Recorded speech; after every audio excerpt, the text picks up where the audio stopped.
Hey everyone, welcome to DB Conceptica. I hope you are doing very well. Today's in this video I'll be telling you about the transgenic plant and the example of transgenic plant, that is Bt cotton.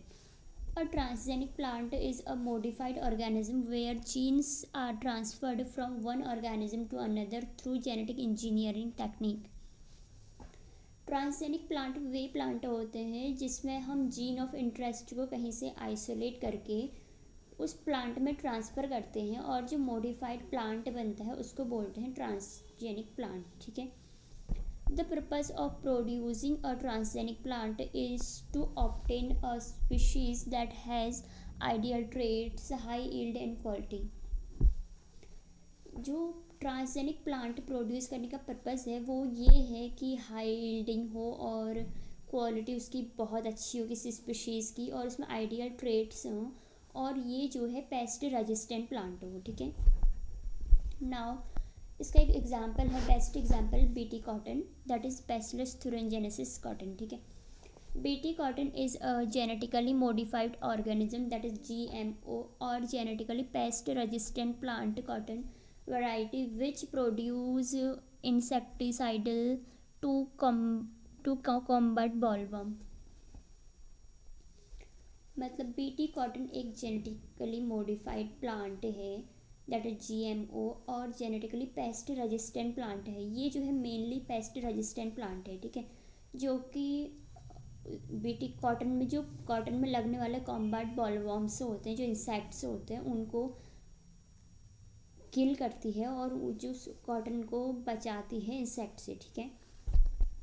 BT that is bacillus thuringiensis, इसके पास जो होते हैं more than 20 different type की PT toxins होते हैं जो कि किल कर सकते हैं एनी टाइप ऑफ इंसेक्ट को, जैसे मोथ, बटरफ्लाइज, बेटल्स और कॉटन बॉलवर्म्स.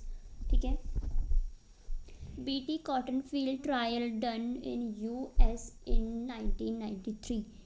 ये फर्स्ट ट्रायल बीटी कॉटन को का फॉर्मेशन फर्स्ट टाइम हुआ था US में इन 1993, और इसको कॉमर्शियली सप्लाई किया गया था मार्केट में या फिर फार्मर्स को 1995 में. ठीक है.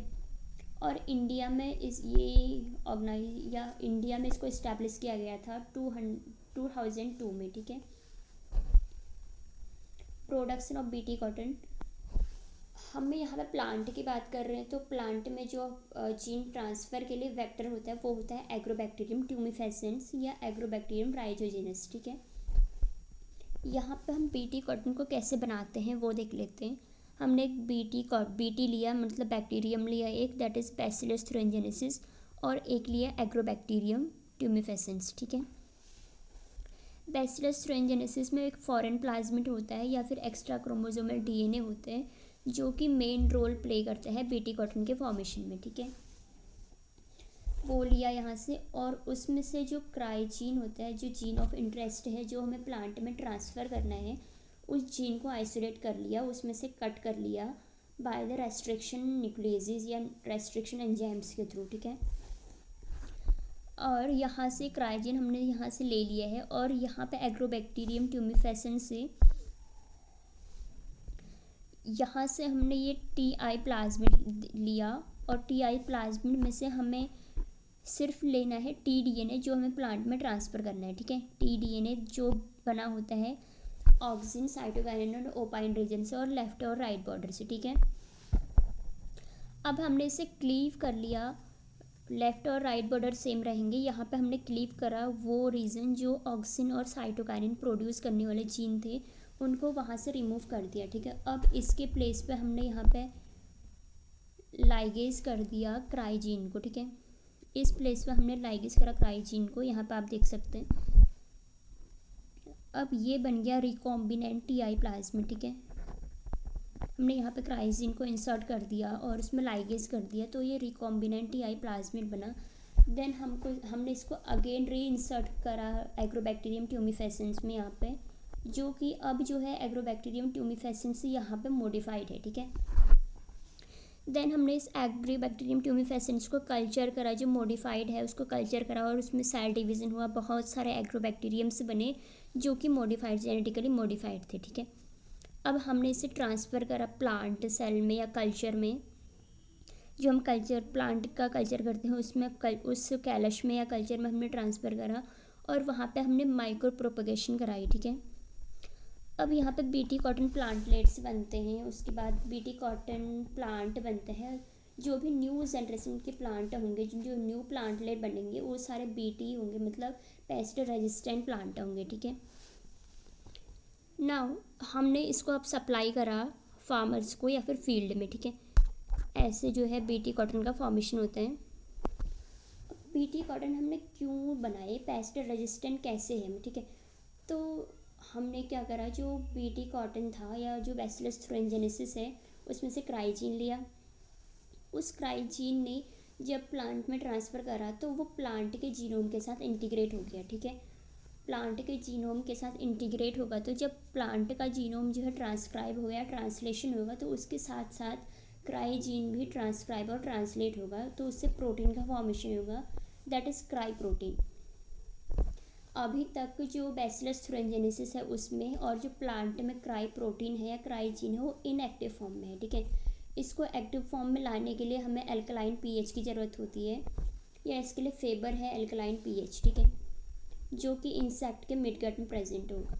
अगर इस इंसेक्ट ने प्लांट को या कॉटन को जो है इन्फेक्ट करने की कोशिश की तो ये अगर प्लांट को खाता है तो मतलब उसके प्रोटीन भी जो है, प्रोटीन या फिर जो क्राइजीन्स हैं वो इंसेक्ट के मिडगट में चले जाते हैं। वहाँ पे जो इस प्रोटीन है इसको जो है अल्कलाइन पीएच मिलता है और ये एक्टिव फॉर्म में कन्वर्ट हो जाते हैं, ठीक है। ये एक्टिव फॉर्म में कन्वर्ट हुआ तो ये इसके जो इंसेक्ट के मिडगट है उसमें ये बहुत सारे पोर्स क्रिएट कर देता है और फाइनली जो है इंसेक्ट की डेथ हो जाती है, वो किल हो जाता है, ठीक है। इस प्रकार ये जो है पेस्ट रेजिस्टेंट प्लांट में हेल्प करता है।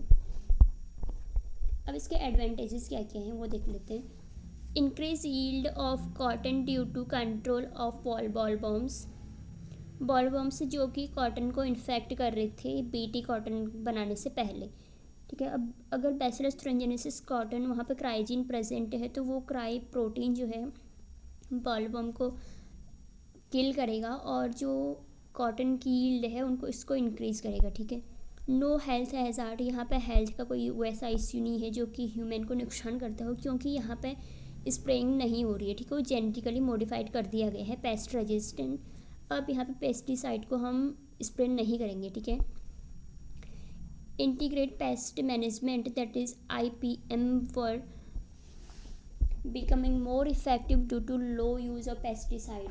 यहाँ पे हम स्प्रेइंग पेस्टिसाइड का यूज़ नहीं कर रहे हैं, इसलिए जो इंटीग्रेटेड पेस्ट मैनेजमेंट है वो मोर इफेक्टिव होगा, ठीक है। प्रोटेक्ट ऑफ फील्ड, जब हम स्प्रेइंग पेस्टिसाइड का यूज़ करते हैं तो उससे फील्ड को भी नुकसान होता है, जहाँ पर हम प्लांट को ग्रो करा रहे होते हैं उस फील्ड को नुकसान होता है।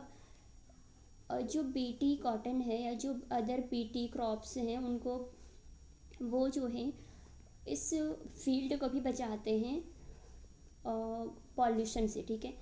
This is all about the BT cotton.